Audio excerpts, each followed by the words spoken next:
called him the most troublesome man in West Africa. But he wasn't a troublemaker. He was just a king, born a slave, crowned by his own will, and betrayed by an empire that feared his power. This is King Jaja of Opobo, the man who turned resistance into legacy. He was born around 1821 in Imo State. His name was Mbanaso Okwara Ozorumba. Some say rivals of his father sold him. He was taken as a boy and sold into slavery, ending up in Bonny, the biggest trade city in the Niger Delta. In Bonny, he worked under a wealthy chief called Madu. He started as a canoe paddler, hauling palm oil and goods through the creeks, but he was very clever.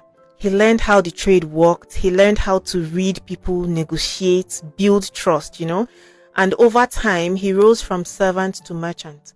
And by his 30s, this former slave had become one of Bonny's biggest traders. When his master died, Jaja took over the business and the heavy debts that came with it. He paid it all off, rebuilt everything, grew richer than most chiefs. Even British officials, they noticed. One called him the most influential man on the Imo River. But success in Bonny meant enemies. His main rival was a man named Okojombo. Their fight, it wasn't just about business. It was about power, religion, control. Then in 1868, a fire destroyed most of Jaja's stores. His rivals saw weakness. When you hear what happened in Odi, you think I'm exaggerating. I wish I was. A whole Nigerian town wiped out, not by a natural disaster, by soldiers. It started with 12 policemen who were found dead near the town. The government wanted answers. Fair enough. But what came next, I don't think we can call that justice. It was more like punishment. The kind that makes you question if your own country even sees you as a human being. They said they were coming to restore peace. What they restored was silence. By the time the military left Odi, almost every house had been burned to the ground. Only 3 buildings were still standing. A bank, a church and a clinic. Everything else was gone. Families gone. History gone. And then the same government came out to say that only 43 people died. 43?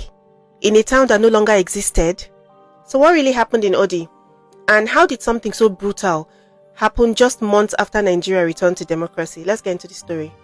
1999, Nigeria had just left years of military dictatorship behind and people were hopeful again.